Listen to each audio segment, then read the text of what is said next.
Hello and welcome everybody to money and inflation के chapter में। बहुत सुनहरा टॉपिक आज से स्टार्ट होने वाला है, मनी। इसी चीज के पीछे तो सब पड़े रहते हैं। सब लड़के सोचते हैं कि या तो मैं लड़की की तरफ भागूं या तो मैं पैसे की तरफ भागूं, दोनों साथ में नहीं आ सकता। हाँ, जब मैं पैसे की तरफ भागूंगा उसके बाद क्या है, लड़की मेरे पीछे पड़ेगी। तो ऐसा कुछ एक टेंडेंसी होता है। माँ बाप भी बोलते हैं सबको कि पहले नौकरी फिर छोकरी। तो आज अपने उसी चीज का बात करने वाले हैं, पैसों का बात करने वाले हैं आज। ठीक है। पैसा क्या होता है? पैसा वो चीज होता है, मनी वो चीज होता है जो गवर्नमेंट बोल देता है पैसा है। पहले के जमाने में, रोमन्स पकड़ लो, रोमन्स के जमाने में ऑलिव ऑयल हो गया ना, ऑलिव ऑयल को भी लोग पैसा बोलते थे। जिसके पास ज्यादा ऑलिव ऑयल है उसके पास ज्यादा पैसा है। ठीक है। पेपर मनी तो बहुत बहुत लेटर ऑन आया। पहले क्या था? पहले था कमोडिटी मनी। कमोडिटी मनी का मतलब क्या हो गया कि कोई भी चीज को लोग पैसा बना देते थे। ठीक है। साबुन को पैसा बना दिए पकड़ लो, या तो जैसे मैंने बोला ऑलिव ऑयल को पैसा बना दिए। जस्ट इमेजिन, अगर पहले के गवर्नमेंट ने ऐसा कुछ बोला होता कि भैया बॉडी का जो मैल है वो पैसा है। तब तो कोई नहाता ही नहीं फिर, है ना? तब तो कोई नहाता नहीं भाई, बॉडी में जितना मैल लगे उतना बढ़िया है, उतना ज्यादा पैसा हमारे पास आ रहा है। राइट। तो what is money? Money is anything that law says is money. ठीक है। सबसे पहले क्या था? बार्टर सिस्टम था। बार्टर सिस्टम पता है क्या है? Before the evolution of money, early man के जमाने में बार्टर सिस्टम हुआ करता था। से फॉर एग्जांपल, मेरे पास पैसा नहीं, आपके पास पैसा नहीं है, पर आपके पास वो है जो मुझे चाहिए और मेरे पास भी वो है जो आपको चाहिए। पकड़ लो, मेरे पास एप्पल्स हो गए और आपके पास क्लॉथ हो गया। No money is there. तो बार्टर सिस्टम में क्या होता था? मैं आपको एप्पल देता था, उसके बदले आप मुझे क्लॉथ देते थे। ठीक है। तो बस ठीक है, उस समय ये सब चीज चलता था अपना। इसके भी काफी इनएफिशिएंसीज थे, इसके भी काफी प्रॉब्लम्स थे। सबसे मेजर प्रॉब्लम क्या था? Double coincidence of wants. सबसे बड़ा प्रॉब्लम क्या था बार्टर सिस्टम का? Double coincidence of wants. Double coincidence. Coincidence समझ में आ गया? What is coincidence?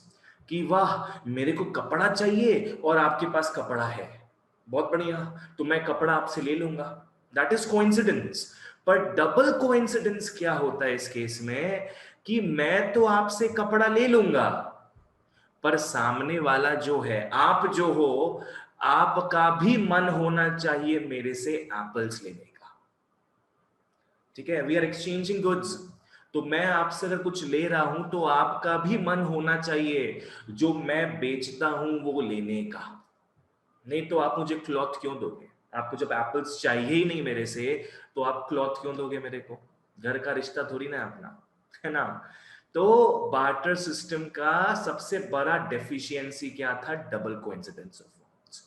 इस कारण मनी का एवोल्यूशन हुआ। पहले कमोडिटी मनी हुआ, जैसा मैंने बताया, ऑलिव ऑयल हो गया पकड़ लो, सोप हो गया, ये सब लोग बोलते थे मनी। उसके बाद आया मेटेलिक मनी, कॉइन मनी। वो पहले के जमाने में जो लोग थे ना, silver coin, gold coin use करते थे। तो कमोडिटी मनी से आया metallic money, that is coin money. फिर कॉइन मनी के बाद आया पेपर मनी। 1800 से पकड़ लो 1700 से पेपर मनी स्टार्ट हो गया। पेपर मनी के बाद अब क्या आया? प्लास्टिक मनी आ गया। क्या प्लास्टिक मनी के बाद भी अभी कुछ लेटेस्ट मनी आया है क्या स्टूडेंट्स? बिटकॉइन। बिटकॉइन, वाह, very good. Bitcoin is a form of what? Digital money. Google Pay is a form of what? Digital money. Paytm wallet हो गया, फोन पे हो गया, आप लोग इसी से फीस पे करते हो मेरे को, ये सब चीज क्या है? डिजिटल मनी है। तो अब plastic money, debit card, credit card हो गया, ये सब भी अब हटते जा रहा है। अब भैया फोन में पैसा है हमारे, क्यूआर कोड स्कैन करो, सीधे ट्रांजैक्शन हो जाएगा, यूपीआई आईडी दो, सीधे ट्रांजैक्शन हो जाएगा। तो मनी का काफी एवोल्यूशन हुआ है। ठीक है। बट एसेंशियली मनी क्या चीज है? लॉ जो बोल दे वो पैसा है, जो सारे लोग एक्सेप्ट करने का मन करे सब लोगों को, उसको पैसा बोलते हैं। सामने वाला अगर वो चीज एक्सेप्ट ही नहीं करेगा तो मनी कहां से? अभी चला लो, जो पुराने जमाने, पुराने मतलब बिफोर 2016, 2016 में डिमोनेटाइजेशन हुआ था, उसके पहले के 500,000 नोट चला लो, अभी देखते कोई लेता है कि नहीं लेता है? कोई नहीं लेगा, बिकॉज अब गवर्नमेंट बोला वो पैसा नहीं है तो कोई मानेगा ही नहीं कि वो पैसा है। ठीक है, आ जाओ। So with this background let's start with the definition of money. Money क्या है? Money is anything, not necessarily a paper का टुकड़ा, not necessarily a metallic coin, it is anything that is generally accepted, जो लोग क्या है accept करते हैं चार चीजों के कारण। जो लोग एक्सेप्ट करते हैं चार चीजों के कारण। एक है मीडियम ऑफ एक्सचेंज, पैसा के थ्रू क्या है एक्सचेंज हो सकता है। परचेज और सेल जो है वो सेपरेटली हो सकता है। अब आपको एप्पल और क्लॉथ का बाइलैटरल ट्रांजैक्शन नहीं करना होगा। आप एप्पल सामने वाले को बेच सकते हो इन एक्सचेंज ऑफ मनी, सामने वाला आपको क्लॉथ बेच सकता है इन एक्सचेंज ऑफ मनी। ठीक है, तो परचेज और सेल जो है वो इंडिपेंडेंटली कंडक्ट हो सकता है, because now money is acting as that particular medium of exchange. ठीक है, जिसके थ्रू एक्सचेंज पॉसिबल है। दूसरा मेजर ऑफ वैल्यू, तीसरा store of value. Money is a measure of value as well as a store of value. Measure of value मतलब क्या होता है? मेजर ऑफ वैल्यू मतलब हो गया कि आप लोग सारी चीज को तोल सकते हो मनी के हिसाब से। लाइक पकड़ लो, अपने पास 1 किलो गोल्ड है और 1 किलो सिल्वर है, भाई दोनों में जमीन आसमान का डिफरेंस है। ठीक है, ऐसा तो नहीं करेंगे ना अपने कि 1 किलो गोल्ड के बदले 1 किलो सिल्वर सिल्वर एक्सचेंज हो जाए, ऐसा तो पॉसिबल नहीं है। कोई गधा ही होगा जो 1 किलो गोल्ड हटा के 1 किलो सिल्वर ले लेगा, कोई गधा ही होगा ये। ठीक है, अपने क्यों बोल पा रहे कि वो गधा है? बिकॉज अपने को पता है, अपने तोल लिए है कि 1 किलो गोल्ड जो है इसका 50 लाख के आसपास दाम है। तो हमने इस पर्टिकुलर कमोडिटी को मेजर कर लिया, इसके वैल्यू को मेजर कर लिया इन टर्म्स ऑफ मनी। ठीक है, वैसे ही 1 किलो सिल्वर भी हो गया, 1 किलो सिल्वर के भी वैल्यू को अपने मेजर कर लिए हैं 60,000 में। ठीक है, सो आप लोग कोई भी चीज को तोल सकते हो, किसके हिसाब से? मनी के हिसाब से। नेक्स्ट आता है store of value. Store of value का मतलब क्या है? मनी के थ्रू आप वैल्यू को, अपने जमा पूंजी को स्टोर कर सकते हो। मनी के थ्रू आप जो कमाए हो ना, वो बाहर बाहर मतलब सॉरी फ्यूचर में ट्रांसफर कर सकते हो।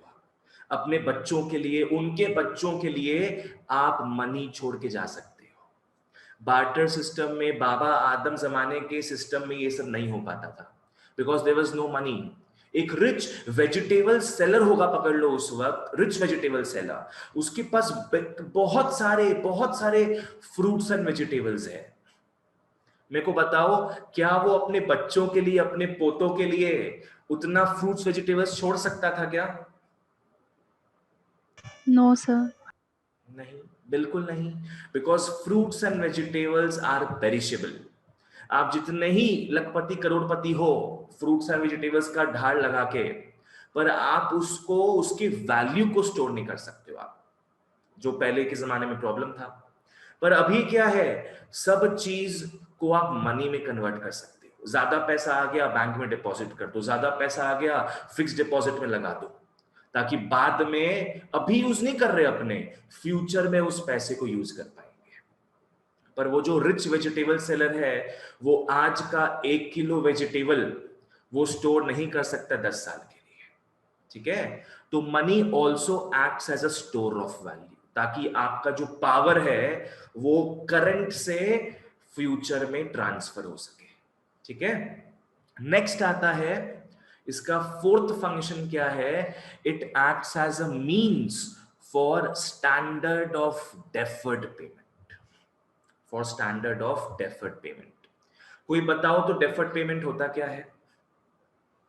फ्यूचर पेमेंट, फ्यूचर में पेमेंट करना। ठीक है, लाइक पकड़ लो, आप ज्वाइन किए हो, आप मुझे ज्वाइन किए हो, आप बोल रहे हो भैया मैं आपको फर्स्ट इंस्टॉलमेंट अभी दे दूंगा, सेकंड इंस्टॉलमेंट बाद में, थर्ड इंस्टॉलमेंट बाद में दे दूंगा।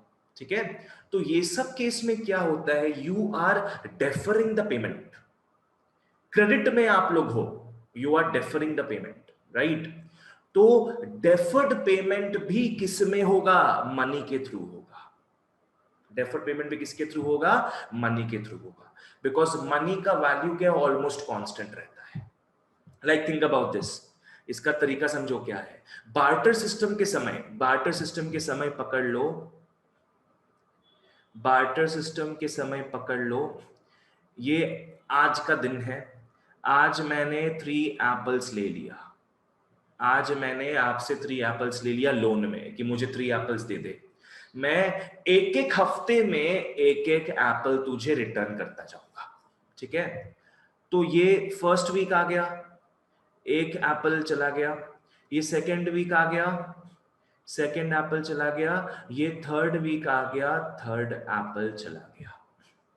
तो मैंने क्या है, ये तीनों एप्पल्स तो अभी कंज्यूम कर लिया, और 3 वीक्स के एंड में मैंने क्या है, एप्पल उससे रिटर्न करना स्टार्ट कर दिया। अब प्रॉब्लम क्या था इस बार्टर सिस्टम के डिफर्ड पेमेंट्स में? प्रॉब्लम क्या था कि जो मैं एप्पल लिया हूं, जितना वो ज्यादा बड़ा है, जितना वो ल्यूशियस है, टेस्टी है, कोई गारंटी नहीं है, कोई गारंटी नहीं है कि फर्स्ट एप्पल जो मैं रिटर्न कर रहा हूं वो भी उतना ही अच्छा क्वालिटी का होगा। छोटा भी हो सकता है, बड़ा भी हो सकता है। Same for the second apple that I return to him, same for the third apple. तो ये सब प्रॉब्लम्स था बार्टर सिस्टम में, कि डेफर्ड पेमेंट भी उस समय हो रहा है ना अगर, तो कोई गारंटी नहीं था कि किस हिसाब का डेफर्ड पेमेंट होगा। ठीक है, आप 10 किलो राइस ले रहे हो अभी, और पकड़ लो हर हफ्ते में आप 1-1 किलो राइस लौटा रहे हो। अब उसका क्वालिटी क्या है क्या नहीं है, किसको पता वो सब चीज, है ना? पर अभी के जमाने में क्या है, अभी के जमाने में पैसा कितना सही सिस्टम ले आया है। पकड़ लो अभी आप लोग 10,000 रुपीज लोन ले रहे हो, एक महीने बाद पकड़ लो 3,500 लौटा दोगे, नेक्स्ट मंथ में अगेन 3,500, फिर उसके नेक्स्ट मंथ में अगेन 3,500।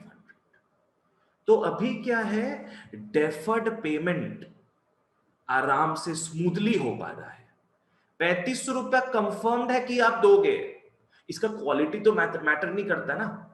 आप 10 के नोट में दो, 100 के नोट में दो, 2,000 के नोट में दो, कैसे ही दे लो, क्वालिटी मैटर नहीं करेगा। गारंटीड है कि आप 3,500 तो दोगे ही। ठीक है, same for here and same for here. ठीक है, पर यहां पे बार्टर सिस्टम में डेफर्ड पेमेंट किस क्वालिटी का हो कोई गारंटीड नहीं था। ठीक है, सो मनी का बहुत ही स्ट्रॉन्ग डेफिनेशन है स्टूडेंट्स ये, money is anything that is generally accepted, people have to accept it, है ना? अगर पीपल का कॉन्फिडेंस ही नहीं रहेगा उस पैसे में, तो काय का मनी वो। जैसे मैं बताता हूं, जिम्बाब्वे हो गया, जिम्बाब्वे शिकार बन चुका है हाइपर ऊपर इन्फ्लेशन का। वहां पे इतना इतना इतना भयंकर तरीके से इन्फ्लेशन हो चुका है कि लोगों का अपने जिम्बाब्वे डॉलर्स में से ही भरोसा उठ चुका है। Now nobody in Zimbabwe transacts in Zimbabwe dollars. मतलब वहां पे पकड़ लो 1 करोड़, 1 करोड़ भी छोड़ो, 10-20 करोड़ रुपए का नोट बनता था वहां पे, बीच में बनने लग गया था। और अगर आप 10-20 करोड़ डॉलर्स भी स्पेंड कर रहे हो वहां पे, Zimbabwe dollars mind you, spend कर रहे हो, you will just get a loaf of bread. सोचो, 10-20 करोड़ जिम्बाब्वे डॉलर्स का औकात इतना सही हो गया था कि आपको एक लोफ ऑफ ब्रेड मिलेगा, not even the entire bread. तो लोगों का भरोसा उठ गया था, वहां से लोग शिफ्ट कर गए यूएस डॉलर्स में। लोग अब जनरली एक्सेप्ट करने लग गए जिम्बाब्वे के अंदर यूएस डॉलर्स को। पढ़ना इस बारे में इंटरनेट में, बहुत बढ़िया चीज है ये। Same is happening with Argentina, ठीक है। तो money is something that also has to be accepted by the common folk, ठीक है।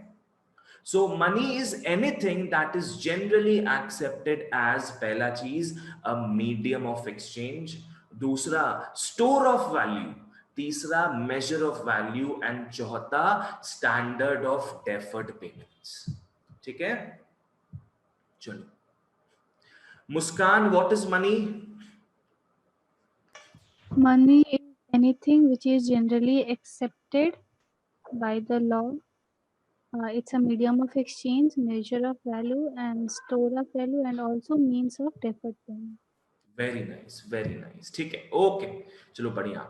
तो मनी क्या है? Money is anything which the law says is money. और इसका मेन स्ट्रेस जो है, मेन स्ट्रेस किस में दिया जा रहा है? जनरल एक्सेप्टेबिलिटी में।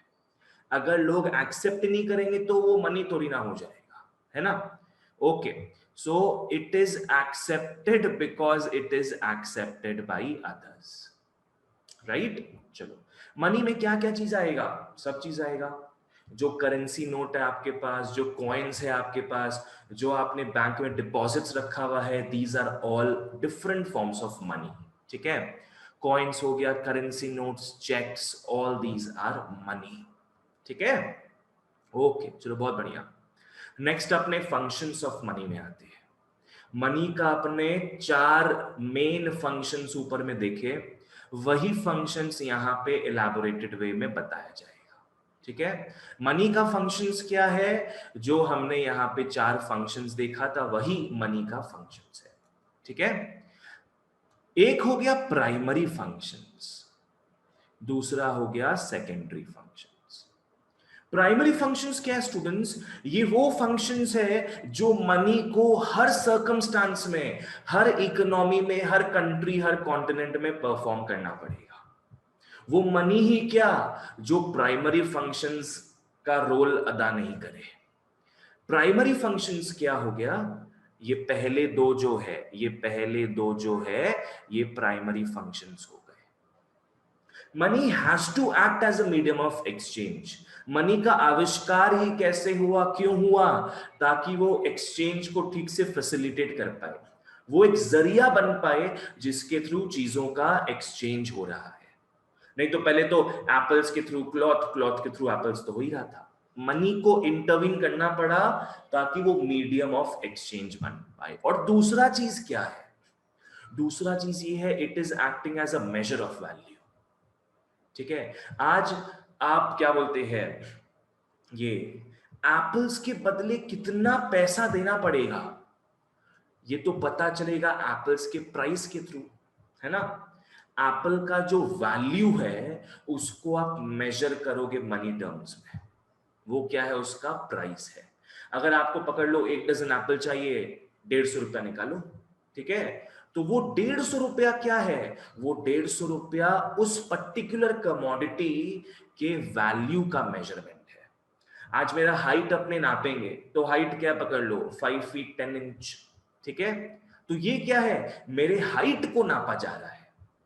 वैसे ही कोई गुड के वैल्यू को नापते अपने किससे? मनी से, ठीक है। आ जाओ। सो ये दो मेन फंक्शंस है जिसको अपने प्राइमरी फंक्शंस बोलते हैं। अब इसी से डिराइव किया गया है सेकेंडरी फंक्शंस, ठीक है। ये क्या हो गया? Store of value. कि लोग क्या है, अपने जमा पूंजी को पैसे के फॉर्मेट में भी रखते हैं, because money is very much durable, है ना। आज 100 साल, अच्छा डिमोनेटाइजेशन हो चुका है वैसे तो, ठीक है, पर उस समय लोग कन्वर्ट नहीं कराए होंगे तो उनका प्रॉब्लम है। आज जो 25 साल 30 साल पहले का भी जो पैसा वैसा जमा किया हुआ था अपने पास, उसका भी तो कुछ औकात है ना। उसका औकात क्या है? उसका औकात किस कारण बन पाया? Because of the store of value factor, ठीक है। उन लोग को मन किया होगा अगर काला पैसा नहीं होगा तो उन लोग डिमोनेटाइजेशन के वक्त उसको रिडीम करा लिए होंगे नए पैसे में। कैसे रिडीम करा पाए नए पैसे में? बिकॉज वो जो पुराना पैसा था, it stored value, it has some purchasing power. ठीक है, इसके थ्रू आप क्या है, आज का पैसा फ्यूचर में ट्रांसफर कर सकते हो। इसके कारण ही जो अंबानी का फैमिली है 10 जन्मों तक क्या है, मस्त तरीके से अमीर रहेगा, because they will just keep on transferring the purchasing power from now to then.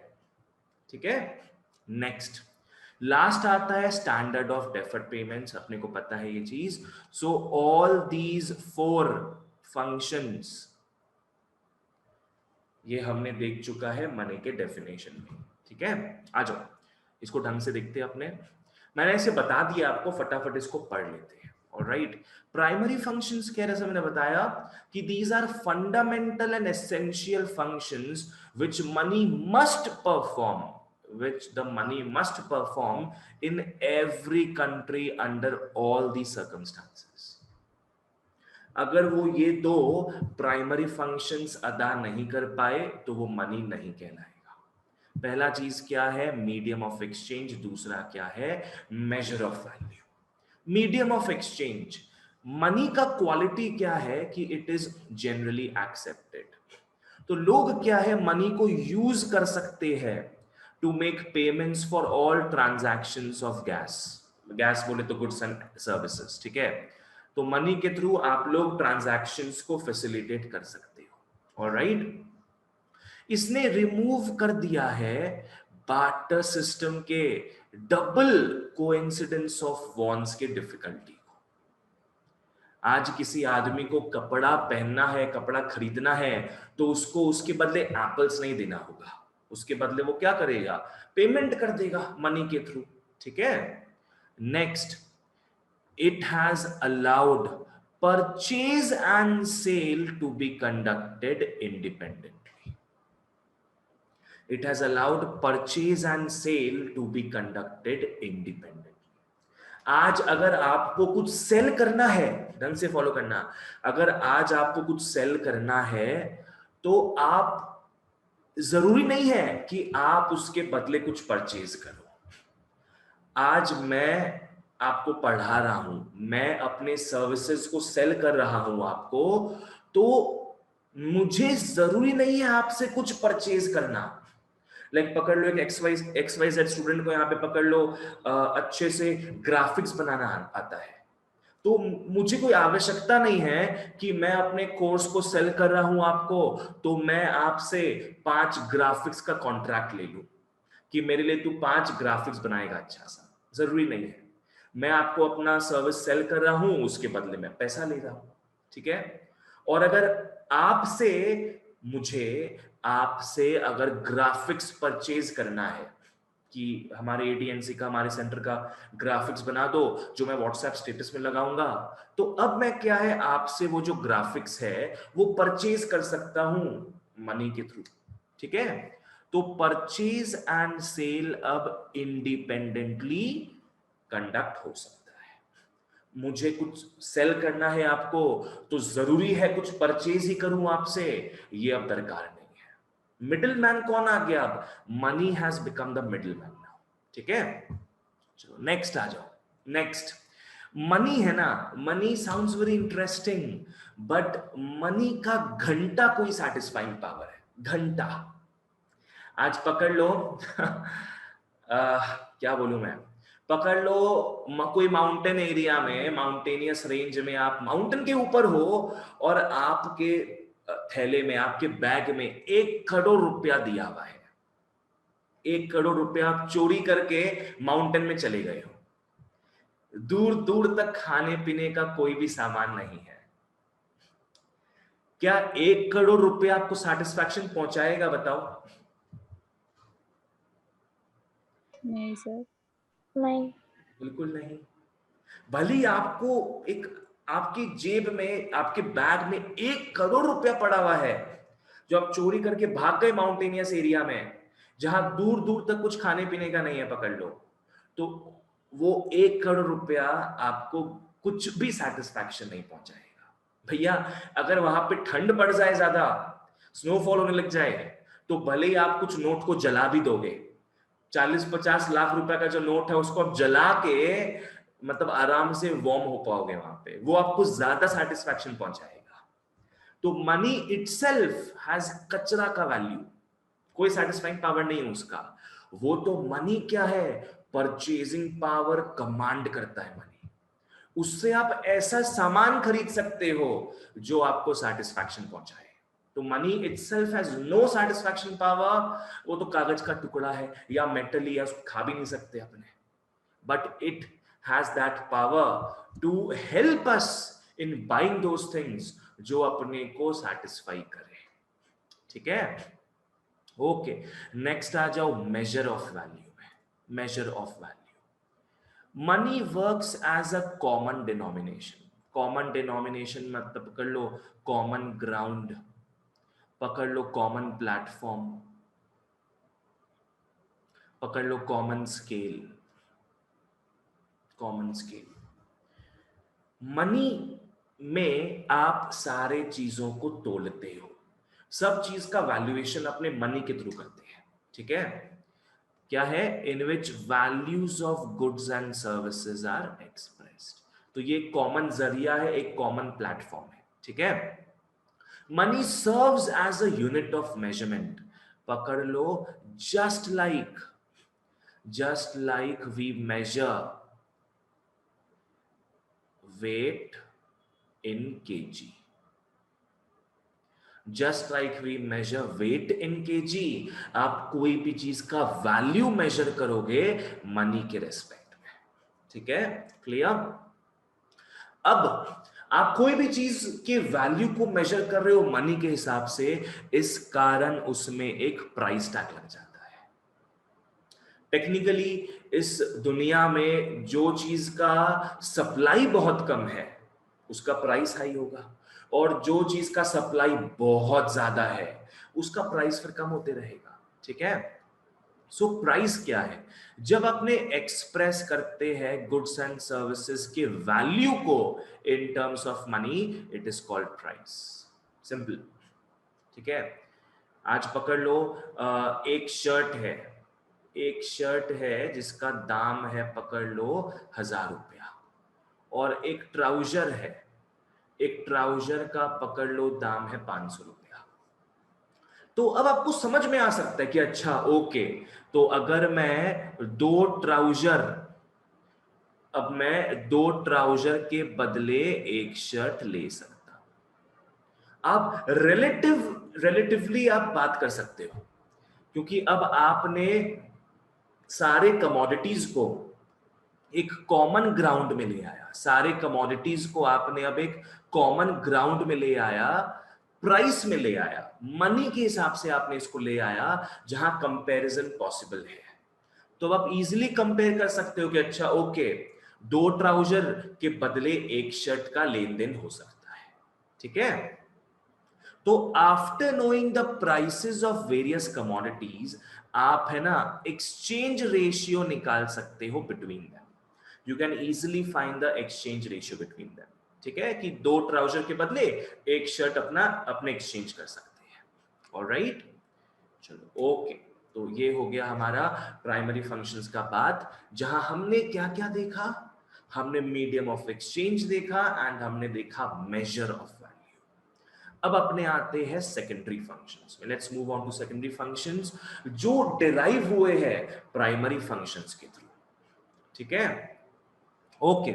So secondary functions क्या है, these are supplementary to the primary functions, these are derived from the primary functions. सबसे पहला क्या है, store of value. Store of value, that is the asset function of value. आज अपने को पता है कि एक सिल्वर माने 1 किलो सिल्वर जो है वो पकड़ लो 60,000 रुपीज का है, अपने को ये पता है। तो अपने क्या है ना, अपने सोच सकते कि चलो ठीक है, मैं 60,000 रुपया देकर मैं 1 किलो चांदी का मैं बार खरीद लेता हूं, 1 किलो चांदी का मैं बार खरीद लेता हूं, तो वो क्या है, फ्यूचर में काम आ जाएगा मेरे को। कभी बेचना पड़े तो उसको बेच दूंगा। तो तब तक क्या है, तब तक that 1 kilo silver bar lying with me will act as a store of value. मैंने 60,000 देकर 60,000 रुपए को मैंने कन्वर्ट कर लिया सिल्वर बार में, ठीक है, ताकि मैं आज का जो पैसा है वो नेक्स्ट बार यूज कर सकूं, फ्यूचर में यूज कर सकूं, ठीक है। Okay, so store of value क्या, that is the asset function of money. It means that money can be used to transfer purchasing power from now to then, from present to the future, ठीक है। Okay, लोग जो है अपने wealth को क्या है, in the form of money रख सकते हैं। किस किस हिसाब से, सेविंग्स बैंक अकाउंट में पकड़ लो, कमोडिटी में जैसे सिल्वर हो गया, गोल्ड हो गया, फिक्स डिपॉजिट्स हो गया, शेयर्स हो गया, कितने तरीके से लोग अपने पैसे को जमा करके रख सकते हैं, ठीक है। पैसा क्या है, पैसा most economical and convenient way to store wealth है। बच्चों, पैसे को पकड़ लो, पैसे को पकड़ लो, अपने यहां पे कैश के हिसाब से पढ़ रहे हैं, कैश के हिसाब से, ठीक है। Cash is the most economical and convenient way to store wealth. Cash क्या है, ज्यादा जगह भी नहीं लेता रूम में। अगर आपको 2,000 का नोट निकल गया अपना, कहां अपने 20-20 रुपए का एक गड्डी रखते, पकड़ लो 2,000 रुपए बनाने के लिए, कहां एक पतला सा नोट आ गया जिसका वैल्यू 2,000 है। तो अब क्या है, कैश जो है ना बहुत ही कन्वीनियंट हो गया है। बड़े बड़े डिनोमिनेशंस में आप लोग कैश को रख सकते हो, जिससे कि आपका स्पेस भी बचे, ठीक है। It does not require much space, और उसके साथ साथ it provides security to individuals. लोग मनी स्टोर करते हैं अपने घर में काय को, कि पकड़ लो कहीं कुछ दुखद दास्तान ना हो जाए, कहीं कुछ एक्सीडेंट ना हो जाए, कहीं किसी को, फैमिली मेंबर को हॉस्पिटलाइजेशन ना करना पड़ जाए, उसके लिए भी थोड़ा रेडी कैश रखना पड़ता है ना अपने को, ठीक है। नहीं तो मांगना पड़ेगा किसी से कि मुझे एक बार इतना रुपया दे दे, मैं तुझे 1 महीना में लौटा दूंगा। इससे बढ़िया क्या है, आप खुद के पास एक इमरजेंसी फंड रख सकते हो, ठीक है। Okay, money is the perfectly money is perfectly liquid asset. Liquid asset क्या हो गया, लिक्विड एसेट वो है जो आप इजीली कैश में कन्वर्ट कर सकते हो, जो आप इजीली कैश में कन्वर्ट कर सकते हो, ठीक है। एंड यू नो मनी क्या है, मनी कैश है, it is the most liquid asset. आज अगर आप शेयर्स में पैसा इन्वेस्ट करते हो, शेयर्स बेचोगे तो 2-3 दिन बाद पैसा आता है। अगर आप एक प्रॉपर्टी खरीद के रखे हो, आपको तुरंत पैसा चाहिए, तो प्रॉपर्टी तो तुरंत बिक नहीं सकता ना, टाइम लगता है उसमें। आपको यहाँ वहां बात करना पड़ेगा कि मेरा प्रॉपर्टी बिकवा दो, आपको कुछ कुछ वेबसाइट्स है वहां पे डालना पड़ेगा, अपना लिस्टिंग डालना पड़ेगा कि मैं घर बेच रहा हूं अपना, टाइम लग जाता है वो सब चीज में। फिक्स डिपॉजिट में भी टाइम लगता है, 10 साल 5 साल का मैच्योरिटी होता है वो सब में। कैश क्या है, कैश तो सामने पड़ा है अपने, बहुत लिक्विड एसेट है कैश, ठीक है, उससे आप जो चाहे वो खरीद सकते हो। ओके, नेक्स्ट क्या है, it has removed the disadvantages, it has removed the disadvantages of what. पहले लोग क्या है, पहले लोग पेरिशेबल गुड्स को स्टोर करते थे, ड्यूरेबल नहीं था ना ये। आज अमीर वेजिटेबल सेलर अमीर तब तक ही रहेगा जब तक वो जो स्टोर किया हुआ है फ्रूट्स एंड वेजिटेबल्स वो सड़ ना जाए। जैसे ही वो सड़ जाएगा बस काम खत्म, गरीब बन गया वो। पर पत्ता सोचो, अगर उस वक्त मनी होता उसके पास तो वो मनी को स्टोर करके रखता, ठीक है। नेक्स्ट क्या है, पहले के समय कॉस्ट ऑफ स्टोरेज बहुत ज्यादा था, है ना। अगर वो वेजिटेबल सेलर को बहुत भयंकर तरीके से फ्रूट्स एंड वेजिटेबल्स को स्टोर करके रखना है तो उसको बड़े बड़े गोडाउन्स चाहिए होंगे। अब क्या है, 2,000 का नोट रख लेगा, 10-15 ठो 100 पीस, 2 लाख रुपए ऐसे पड़ा उसके पास फिर, ठीक है। सो बहुत सारे inconveniences of the barter system को हटा दिया है पैसे ने, ठीक है। बिकॉज अब क्या है, बहुत लोग पैसा रखते अपने पास, कैश रखते अपने पास फॉर स्टोरेज ऑफ वैल्यू, ठीक है। Okay, I am pausing for 5 seconds, किसी को कुछ पूछना है तो पूछ सकते हो। सर हाँ सुकांत तो बोलो। सर ये वाला जो नोट है ये कहाँ मिलेगा सर?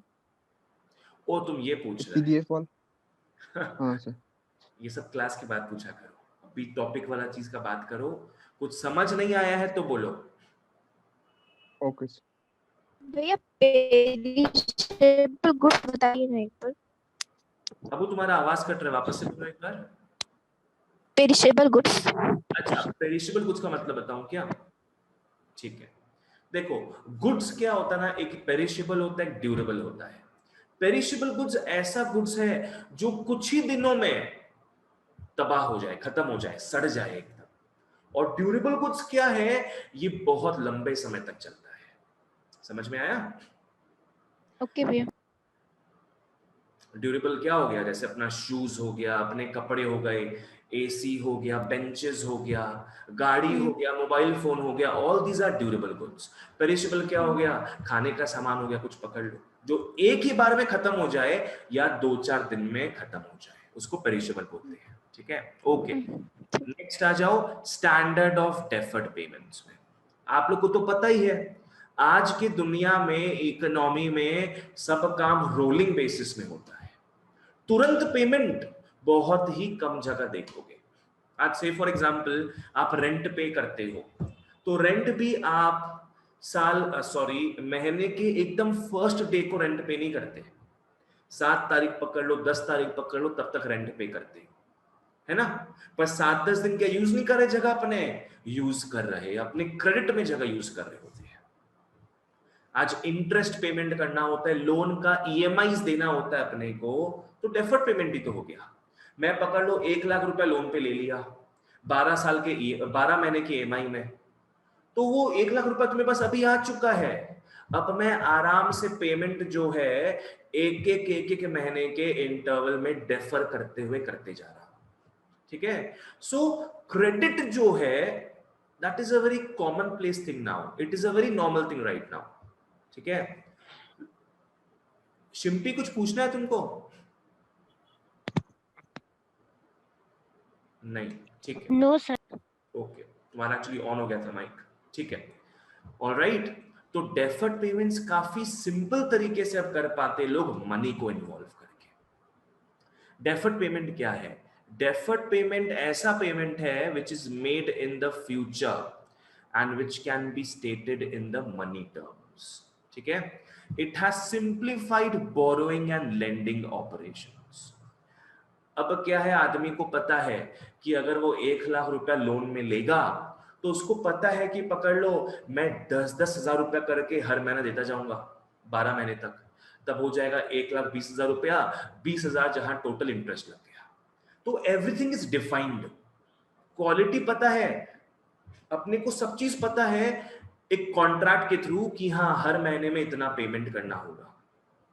बाकी आप किसी मोड पे भी पेमेंट कर लो, कोई चिंता नहीं होगा उसमें। पर जैसा मैंने यहाँ पे एग्जांपल दिया था आप लोगों को एप्पल्स को लेके, कि अगर एप्पल का लोन लेते अपने तो भैया समझ नहीं आता, गारंटीड क्वालिटी नहीं पता होता कि इस इंटरवल्स में किस टाइप का एप्पल रिटर्न होगा। ठीक है, ओके, आ जाओ। क्या है, आज की दुनिया में क्रेडिट ट्रांजैक्शंस जो है have become the life cells of the present economic system. Example पकड़ लो, रेंट हो गया, एग्जाम्पल पकड़ लो ये इंश्योरेंस का प्रीमियम हो गया, राइट, इंटरेस्ट पेमेंट हो गया, लोन का ईएमआईज हो गया, all these are forms of deferred payments. ठीक है, ओके। मनी का एक और खूबी क्या है ना, कि मनी का जो वैल्यू है इट रिमेन्स मोर कांस्टेंट। बाकी सारे चीजों से ज्यादा बेटर मनी का जो वैल्यू है वो कांस्टेंट रहता है। ठीक है, and it is more durable than any other commodity.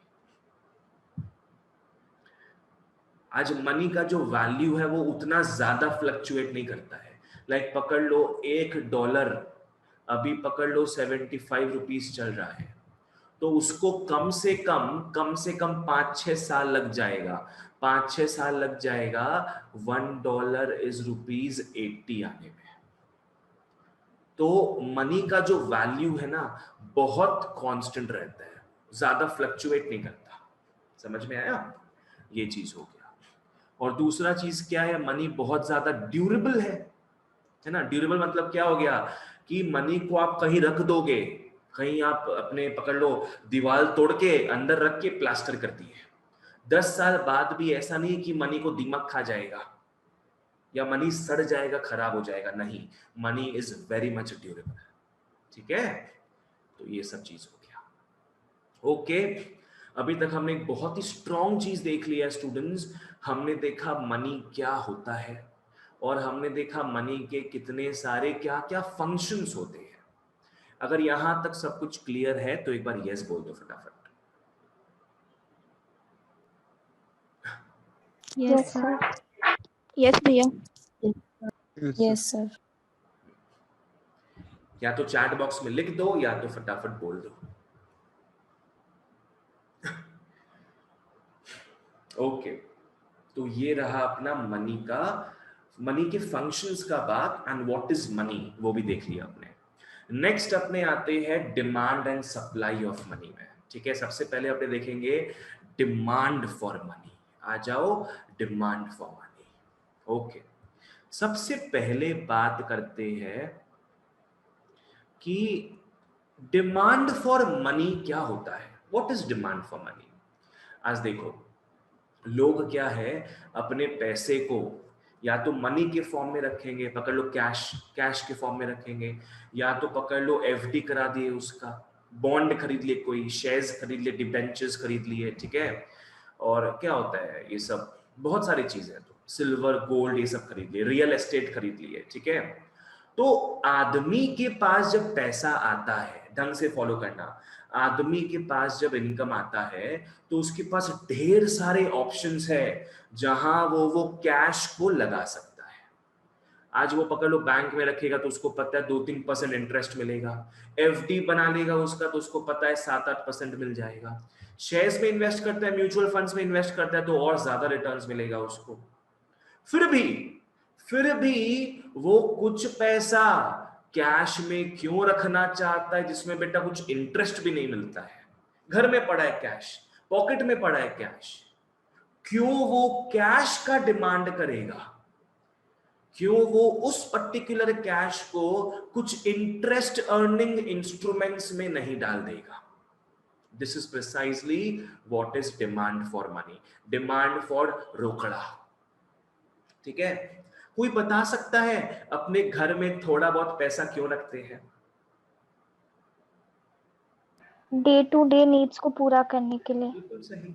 सबसे मेन चीज क्या है, हल्का फुल्का कुछ भी अगर सामान खरीदना हो, नीचे उतर के पकड़ लो, अपने को कोई मूढ़ी खाना है, पुचका खाना है, पकड़ लो, कोई छोटा सामान ही क्यों ना खरीद लेना हो, थोड़ा बहुत कैश चाहिए अपने को ताकि अपना डे टू डे ट्रांजैक्शंस जो है वो हो पाए।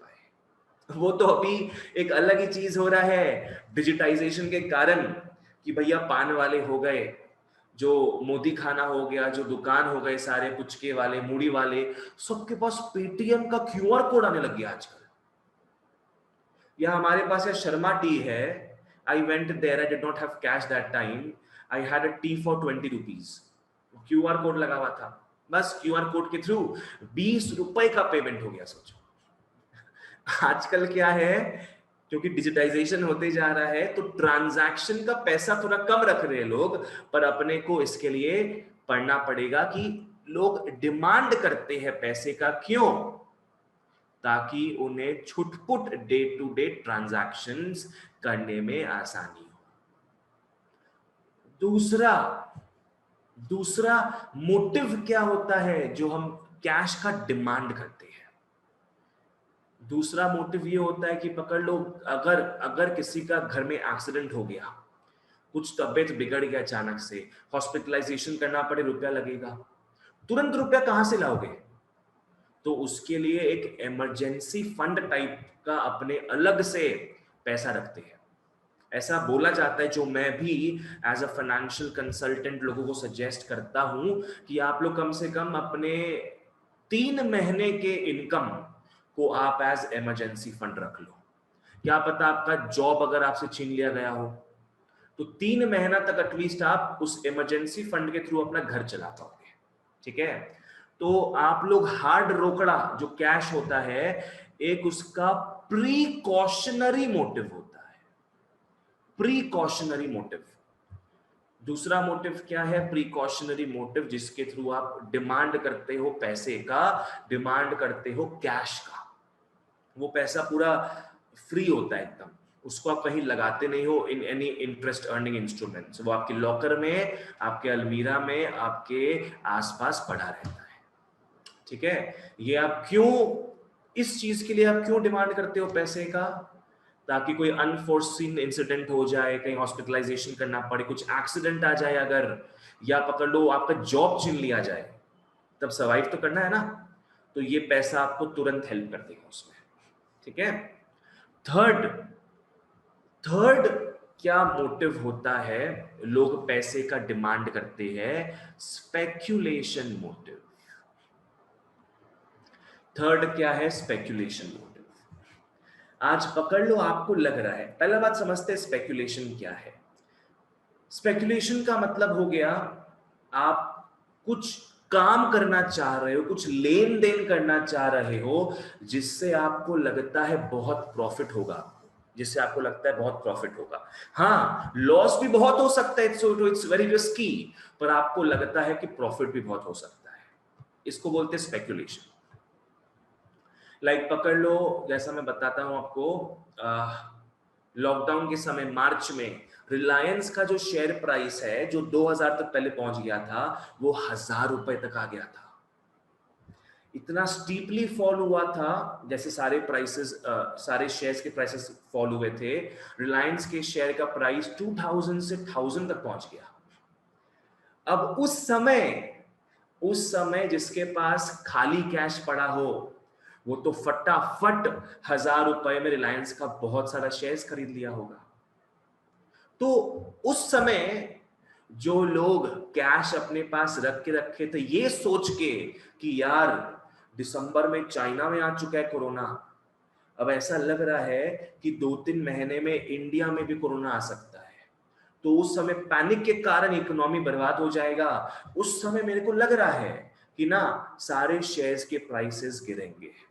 तो बीइंग अ स्मार्ट पर्सन, मैं दिसंबर जैन में क्या कर लिया होगा, मैंने सारे शेयर्स को बेच के, सारे एफडी को तुड़वा के अपने पास हार्ड कैश मैंने रख लिया होगा, कैश या फिर बैंक में, व्हाटएवर, कि इंडिया में भी फटाफट आने वाला है कोरोना, अब सारे प्राइसेस गिरते रहेंगे शेयर्स के, मैं क्वालिटी स्टॉक्स, क्वालिटी शेयर्स, जैसे मैंने रिलायंस बताया आपको, मैं वो खरीद पाऊंगा कम दाम में। तो उस एंटिसिपेशन में, वो चीज सोच के, जो मैं पहले ही कैश का डिमांड क्रिएट कर चुका, जो मैं पहले ही कैश को अपने पास रख चुका हूं, इसको बोलते हैं स्पेक्युलेटिव मोटिव। ये मैंने ट्रांजैक्शन के लिए नहीं रखा, ये मैंने प्रिकॉशन के लिए इमरजेंसी फंड बना के नहीं खरीदा, रखा।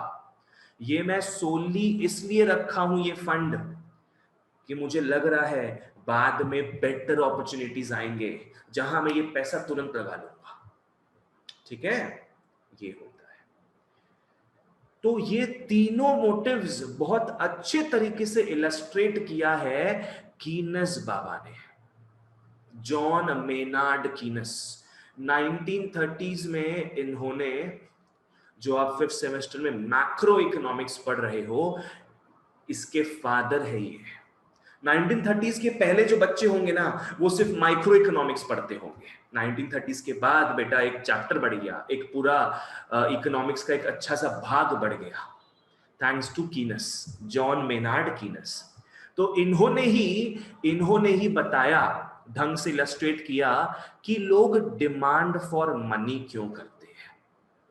इसने या इन्होंने, इज्जत ज्यादा दो अगर तो, इन्होंने अपना famous liquidity preference, liquidity preference theory दिया।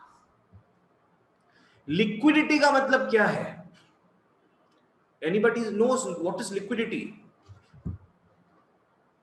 easily convertible into cash.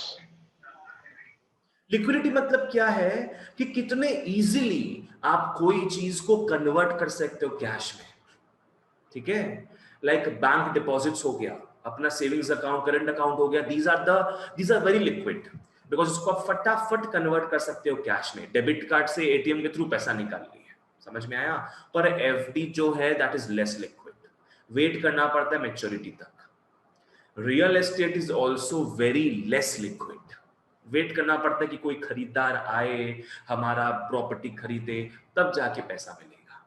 So liquidity varies. Liquidity preference theory का मतलब क्या है? लिक्विडिटी प्रेफर करना, मतलब कैश को प्रेफर करना। मतलब क्या है? कैश का डिमांड। मतलब क्या है? कैश का डिमांड। ठीक है, तो कीनस बाबा ने बताया कि क्या क्या मोटिव हो सकता है कि लोग जो है लिक्विडिटी ज्यादा प्रेफर करते हैं, कि लोग जो है कैश का डिमांड क्रिएट करते हैं। क्यों उन लोग सारा पैसा यहां वहां इन्वेस्ट नहीं कर देते? क्यों उसका थोड़ा सा पोर्शन वो लिक्विड में रखना चाहते हैं? ठीक है, ओके, आ जाओ। इसको अपने बोलते हैं Keynes theory of demand for money भी, बट इसका एक्चुअल नेम क्या है? Liquidity preference theory. ठीक है, okay. So in deciding how much money to hold, people make a choice about how to hold their wealth. कैसे अपने wealth को वो संभाले, या तो लिक्विड में रखे मतलब कैश में रखे, या तो रियल एस्टेट, या तो शेयर्स, कितना कैसे बांटे। ठीक है, it depends on the pros and cons. It depends on the relative costs and benefits of holding money versus other assets. वो काफी हद तक डिपेंड करता है कि अगर वो होल्ड करते हैं कैश या फिर अदर एसेट्स में इन्वेस्ट कर देते हैं पैसा, दोनों में क्या प्रोज एंड कॉन्स है, उसमें वो माने डिपेंड करता है।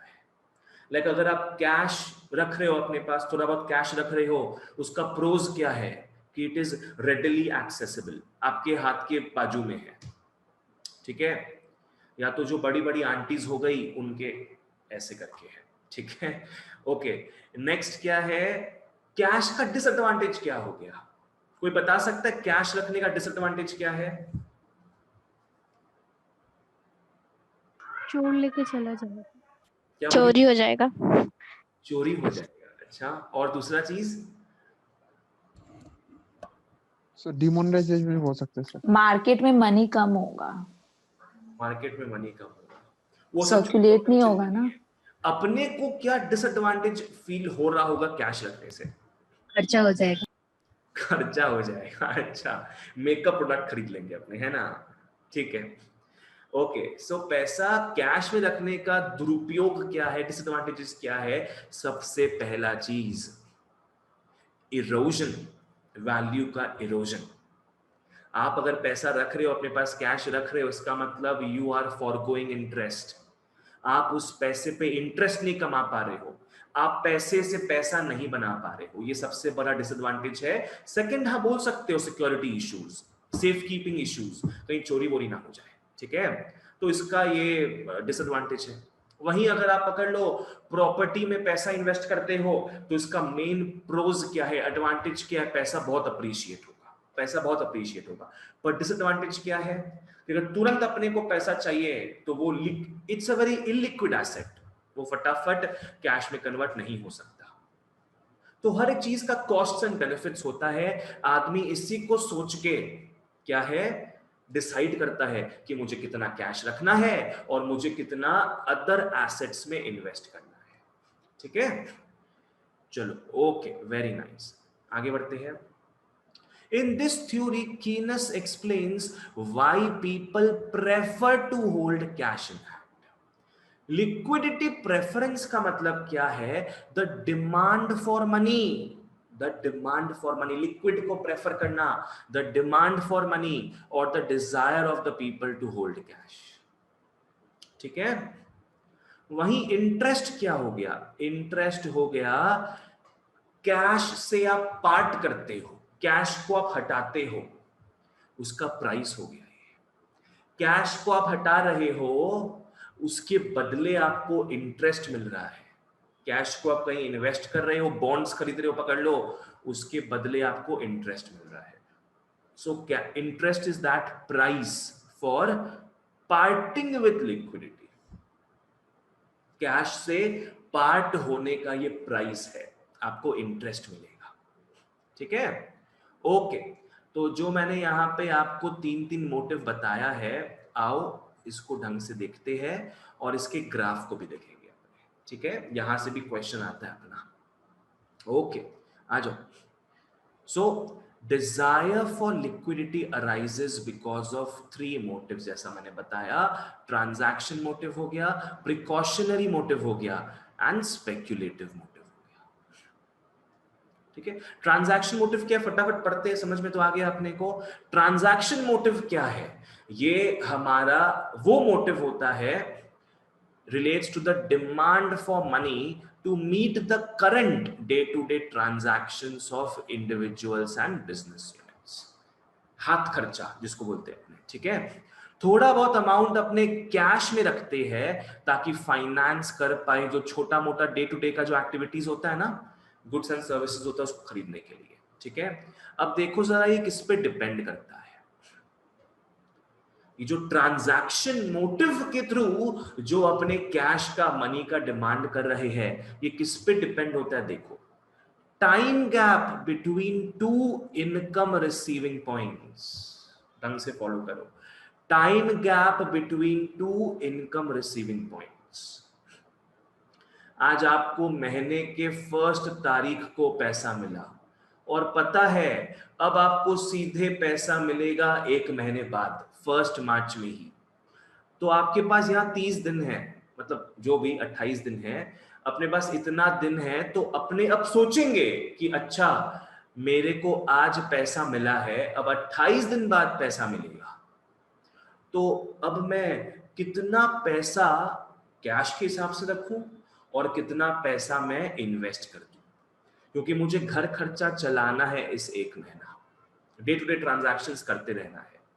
वहीं अगर मुझे पता है कि यार आज पैसा मिल रहा है, मेरा दुकान है, पकड़ लो, एक सैलरी नहीं है, मेरा दुकान है, मेरे को पता है आज भी पैसा मिलेगा, कल भी ग्राहक आएंगे, कल भी कुछ खरीदेंगे, कल भी कैश मिलेगा। ठीक है, तो मैं क्या है, अब ज्यादा इस दिन का, इस 1 दिन का मैं ज्यादा पैसा इन्वेस्ट कर सकता हूं, बिकॉज मुझे पता है कि कल भी ग्राहक हमारे दुकान में आएंगे और कैश हमें मिलेगा। और समझ में आया?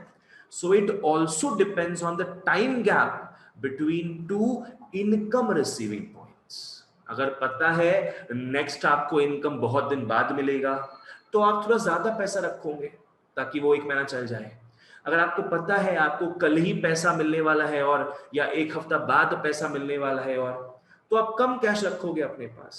आपको तो पता है कैश आने वाला है आपके पास, तो आप ज्यादा इन्वेस्ट करते रहोगे। नेक्स्ट क्या है, it also depends on your SOL, standard of living.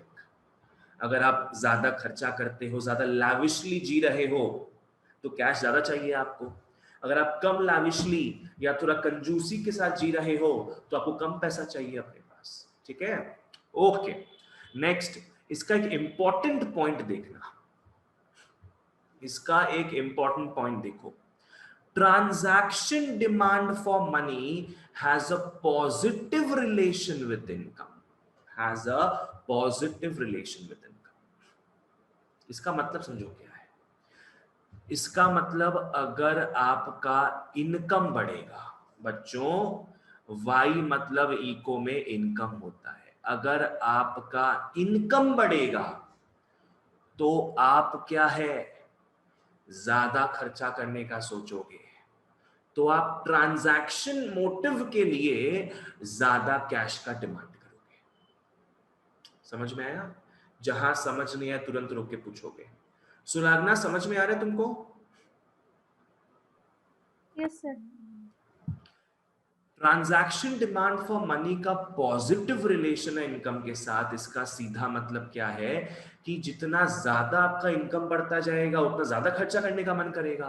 तो इन शॉर्ट उतना ज्यादा आप डिमांड करोगे पैसे का फॉर ट्रांजैक्शन मोटिव।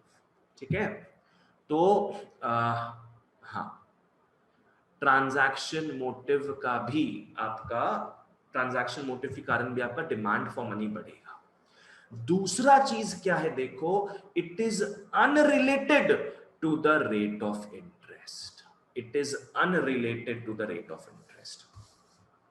ये वो पैसा है जो आप अपने सर्वाइवल के लिए चला रहे हो, सर्वाइवल के लिए घर पे रख रहे हो कि अच्छा हाँ रोज खान पान करना है, रोज आटा, राइस, मैदा, चिकन, मटन ये सब खरीदना है अपने को, ये सर्वाइवल के लिए आप करते हो। तो ये जो पैसा आप घर पे कैश के हिसाब से रखे हो, it is unrelated to the rate of interest in the economy. अगर आपको कोई बोल दे कि मार्केट में नया एफडी आया है, नया बॉन्ड आया है जो 10% रिटर्न दे रहा है साल का, very good interest return rate of interest, very good, 10% दे रहा है आपको, मेरे को बताओ क्या आप उस 10% की लालच में ट्रांजैक्शन करना छोड़ दोगे क्या? नहीं। नहीं। नहीं। सर्वाइवल के लिए तो ट्रांजैक्शंस करता रहना पड़ेगा ना अपने को। हर दिन हमारे नीचे पकड़ लो ग्रोसरी का दुकान होता है, कुछ ना कुछ सामान आता है, कभी मैगी आता है, कभी सॉस आता है, कभी सूप का पैकेट आ जाता है, पकड़ लो। तो भले ही अच्छा इंटरेस्ट रिटर्न मिल रहा हो अगर हम एफडी में पैसा जमा करा दे तो, पर ये अलग सा पैसा हम घर पे रखते हैं just for transactions, so it is not related to the rate of interest being offered. ठीक है, नेक्स्ट आता है precautionary motive. Desire of people to hold funds, hold cash balances for unforeseen contingencies and emergencies. Cash balance का मतलब पकड़ लो हो जाता है इमरजेंसी फंड। मैं बहुत पेरेंट्स को भी एडवाइस करता हूं कि आप लोग जो है अपने घर पे रोकड़ा के हिसाब से इमरजेंसी फंड सेट करें 3 से 6 महीने का आपके इनकम का, कि पकड़ लो खुदा ना खास्ता कुछ अगर प्रॉब्लम ही हो जाए घर में तो क्या वो पैसा काम आ सकेगा। ठीक है, okay. So desire of people to hold cash balances for unforeseen. What is unforeseen? जो अपने प्रेडिक्ट नहीं कर सकते, जो कभी भी हो सकता है। किसी को हार्ट अटैक आ गया पकड़ लो, कुछ भी प्रॉब्लम हो गया बॉडी में, अचानक से एक्सीडेंट हो गया अचानक से, तो ये सब अनफोर्सीन होता है। You can not know this for sure. Danger of unemployment, sickness हो गया, कुछ एक्सीडेंट हो गया या और कुछ अदर डेंजर्स, इसके लिए आप घर पे अलग से पैसा रखते हो। ठीक है, it depends on what? It depends on the psychology of the individual. It depends on the psychology of the individual. बिल्कुल सही। आज पकड़ लो आपको पता है आपके घर में अगर आपके पेरेंट कोई जो है, किसी को पकड़ लो कोई बहुत डायबिटिक है, ठीक है, या पकड़ लो कोई ज्यादा मतलब सिगरेट स्मोक करते हैं अगर, तो लगता है कि हाँ टेंडेंसी हो सकता है कैंसर का या हार्ट अटैक का, जो भी, तो आपका साइकोलॉजी आपको बोलेगा, आपका ब्रेन आपको बोलेगा कि थोड़ा सा पैसा अभी से जमा करना स्टार्ट कर देते हैं।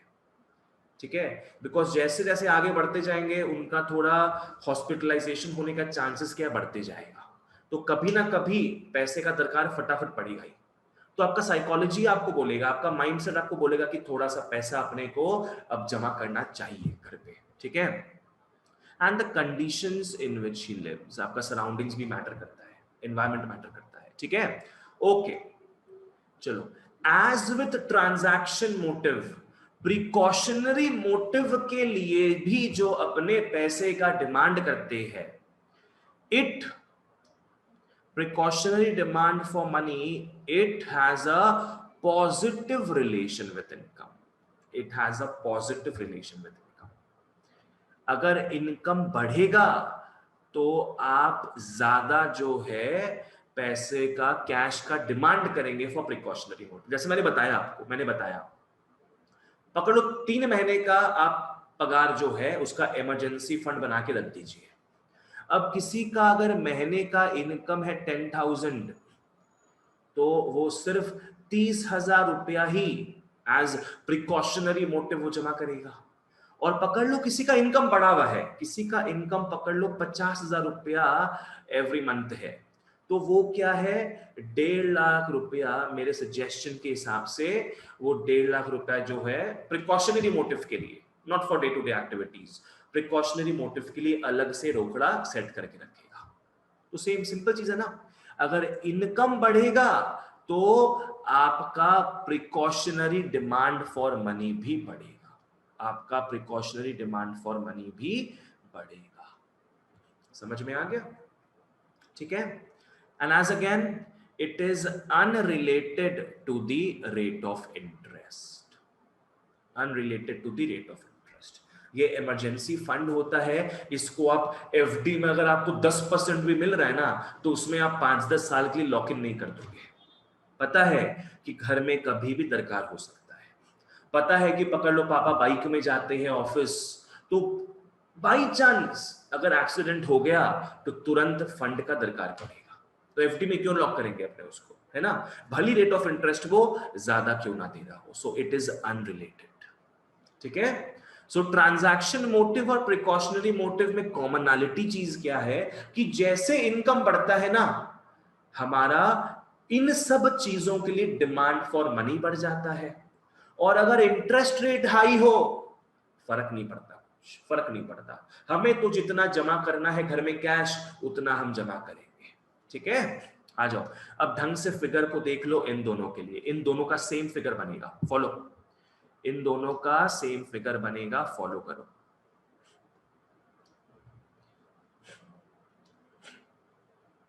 ओके। सबसे पहले अपने बात करेंगे इनकम, इनकम एंड ट्रांजैक्शन या प्रिकॉशनरी डिमांड फॉर मनी।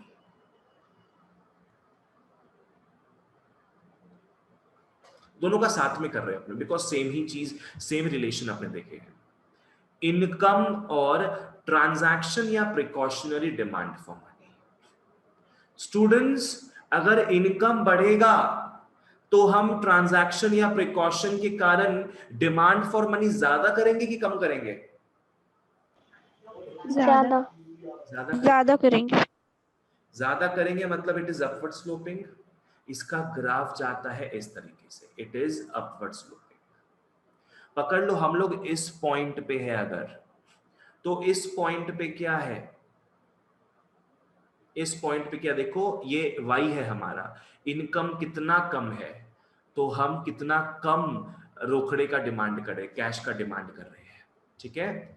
वहीं अगर पकड़ लो हमारा इनकम इतना बढ़ जाता है, हमारा इनकम इतना बढ़ गया देख लो, तो उससे क्या हो रहा है, अब हम क्या है, सिंपल सा बात है, ज्यादा डिमांड फॉर मनी क्रिएट करेंगे। ठीक है, हम ज्यादा डिमांड फॉर मनी क्रिएट करेंगे। हमारा इनकम बढ़ गया तो अब हम ज्यादा डिमांड फॉर कैश जो है क्रिएट कर रहे हैं। कैसा मोटिव से, क्यों, कौन से मोटिव से? ट्रांजैक्शन और प्रिकॉशनरी मोटिव से। ठीक है। नेक्स्ट अपने बात करेंगे इंटरेस्ट रेट के साथ। देखो यहां demand for money why axis में है, यहां डिमांड फॉर मनी नीचे आ जाएगा, यहां डिमांड फॉर मनी नीचे आ जाएगा, और यहां आ गया रेट ऑफ इंटरेस्ट। मेरे को बताओ डिमांड फॉर मनी ट्रांजैक्शन और प्रिकॉशन के लिए का क्या रिश्ता है रेट ऑफ इंटरेस्ट के साथ? कुछ नहीं अफेक्ट करेगा उसको, कुछ भी अफेक्ट नहीं करेगा, पूरा का पूरा इस तरीके से रहेगा। It will just be a straight line, it will just be a straight line. कैसे? ढंग से फॉलो करो। पकड़ लो ये पॉइंट है ना, पकड़ लो मेरे को मन कर रहा है ना 30,000 कैश का डिमांड क्रिएट करने का। I want 30,000 to be there at my home cash. ठीक है। अब देखो पकड़ लो इकोनॉमी यहां है, पकड़ लो इनिशियली अपना रेट ऑफ इंटरेस्ट इतना कम है रेट ऑफ इंटरेस्ट, ठीक है। फिर भी क्या है, मैं 30,000 रुपीज ही जमा किया। अब पकड़ लो मेरे को लालच देते हुए रेट ऑफ इंटरेस्ट बढ़ गया। अब पकड़ लो इकोनॉमी यहां पे आ गया है, रेट ऑफ इंटरेस्ट क्या है, बढ़ गया। तो पहले सिर्फ इतना रेट ऑफ इंटरेस्ट था, अब रेट ऑफ इंटरेस्ट बढ़ के इतना हो गया। क्या मैं रेट ऑफ इंटरेस्ट के लालच में आ रहा हूं?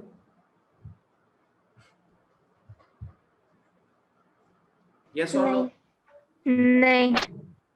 इंटरेस्ट रेट बढ़ गया है, जहां मुझे 5% एफडी का मिलता था, अब बोला जा रहा है 10% मिलेगा एफडी का। फिर भी मैं इससे पार्ट नहीं करूंगा। भाई मेरे को तो घर में अपने को कैश रखना ही है, मैं इसको एफडी में क्यों लगा दूं? तो पहले जितना मेरा डिमांड फॉर मनी था for transaction and precautionary purposes, अभी भी उतना ही है। सो इट्स अनरिलेटेड, ठीक है। ओके, आ जाओ लास्ट अपने देखते हैं, फिर अपना खत्म हो जाएगा। ये स्पेकुलेटिव मोटिव देखते हैं, फिर खत्म हो जाएगा। I am pausing for 5 seconds. किसी को कुछ भी पूछना हो तो पूछो मेरे को। चलो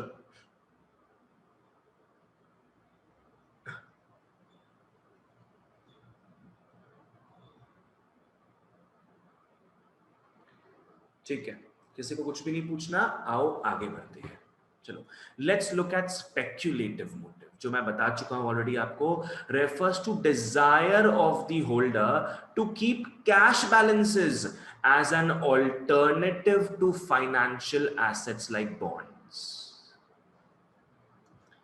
आदमी को घर में कैश रखने का मन करे, not for transaction, it has been accounted for, not for precautionary motive, it has also been accounted for। वो सब के लिए अपने पैसा छांट के रखे हैं, पर ये एक्स्ट्रा पैसा अपने अपने घर पे रख रहे हैं instead of investing in interest earning instruments like bonds. ऐसा अपने क्यों कर रहे हैं? Because of pure speculation.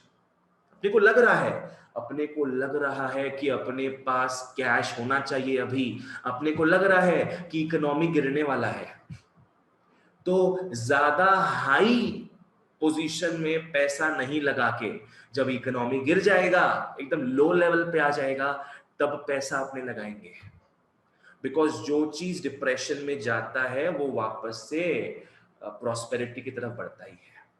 तो जब वो डिप्रेशन में आ जाएगा तब पैसा भयंकर लगा देंगे अपने, तब तक कैश होल्ड में रखो, ठीक है।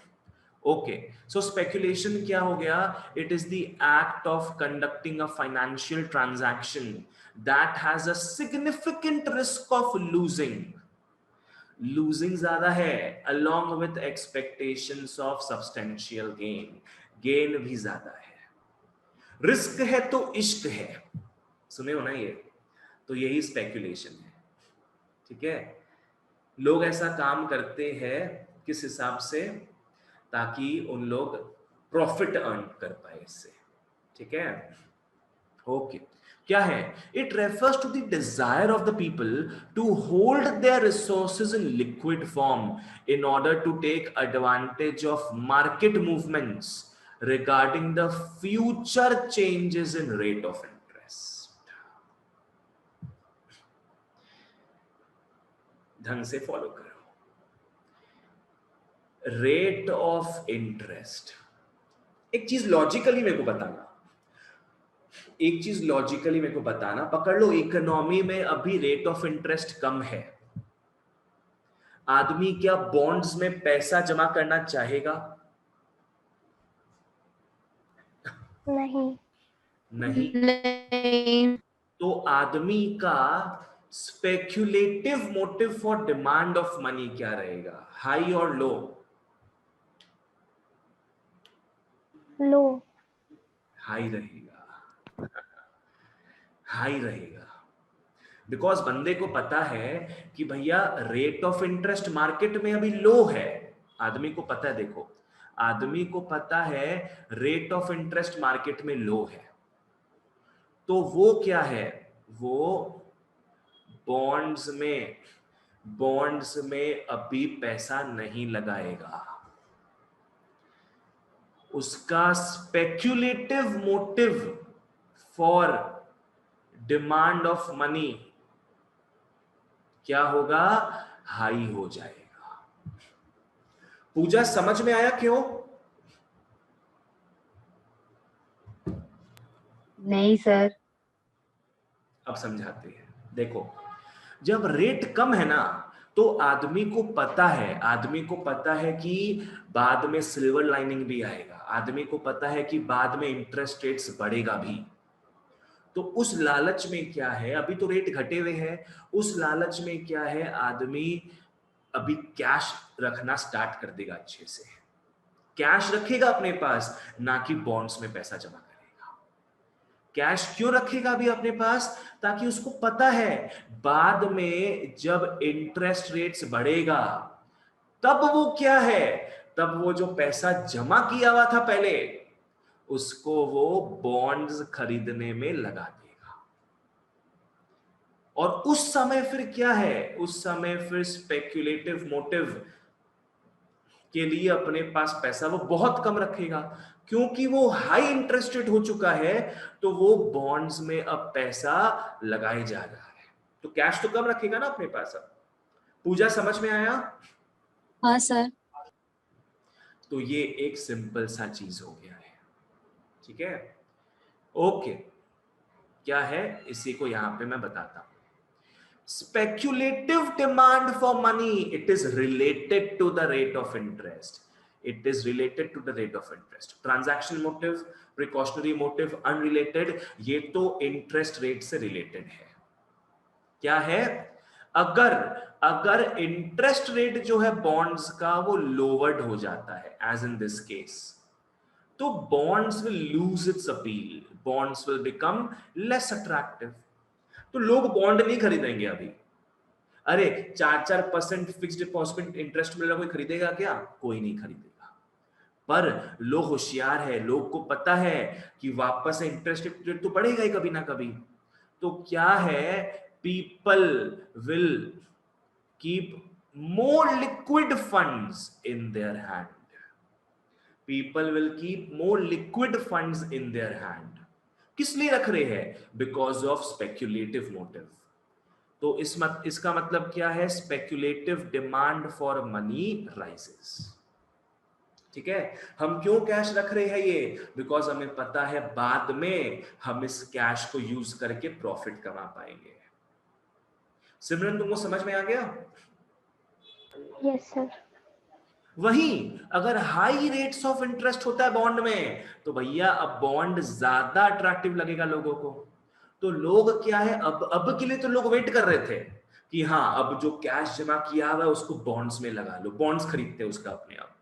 तो अब क्या है, they will buy more bonds and they will keep less money in hand. They will not want to keep more money, they will keep less money. इसका मतलब क्या है? Speculative demand for money will fall. अभी cash क्यों रखेंगे हम लोग? अभी तो कैश रखेंगे नहीं, अभी तो कैश को यूज करने का, डिप्लॉय करने का टाइम आ गया है। पर एक लिमिट होता है। आदमी को पता है कि इंटरेस्ट रेट यार एफडी में 2% 3% तो नहीं आएगा, 0% तो नहीं आएगा। आदमी को पता है कि रेट ऑफ इंटरेस्ट जो है ना वो एक लेवल तक ही घटेगा, एक लेवल तक ही घटेगा, वो उससे और घट नहीं सकता नीचे। उनका एक्सपीरियंस उनको बताता है ये चीज। तो पता है जब उनको लगता है ना कि एकदम लोएस्ट लेवल आ चुका है इंटरेस्ट रेट का, एकदम लोएस्ट लेवल आ चुका है, सच दैट उसके नीचे गिरेगा ही नहीं इंटरेस्ट रेट, पता है क्या कर लेंगे उन लोग? उन लोग उस पॉइंट पे सारा कैश रख लेंगे अपने पास, सब कुछ बेच बाच के कैश रख लेंगे अपने पास। जैसे डिप्रेशन फेज हो गया ना, जहां पे interest rate is already at its lowest level, क्या है? Speculators tend to keep all the money in hand. उन लोग सोचेंगे अब डिप्रेशन फेज आ चुका है, उन लोग अब स्पेक्युलेटिव डिमांड फॉर मनी बढ़ा देंगे, एज इन उन लोग पूरा कैश अपने पास रख लेंगे। उनको पता है लोवेस्ट पॉइंट आ चुका है एकदम, इसके बाद इकोनॉमी बढ़ता रहेगा, इंटरेस्ट रेट पकड़ लो, अभी 4% मिल रहा है बॉन्ड्स में, कल को 6% होगा, फिर 8% होगा, फिर 10% होगा। तो लोवेस्ट लेवल में क्या है, लोग कैश रेडी रख रहे हैं कि बस ये लो, गवर्नमेंट बोला 8% इंटरेस्ट होने वाला है अब, तो हम फटाफट क्या है पैसा लगा देंगे उसमें। So they will keep all the money in hand at the lowest interest level.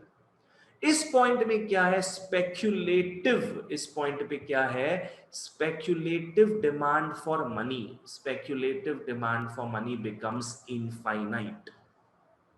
यहां भयंकर डिमांड हो जाता है for money, for which motive, speculative motive. इसका ग्राफ देखो कैसे बनेगा,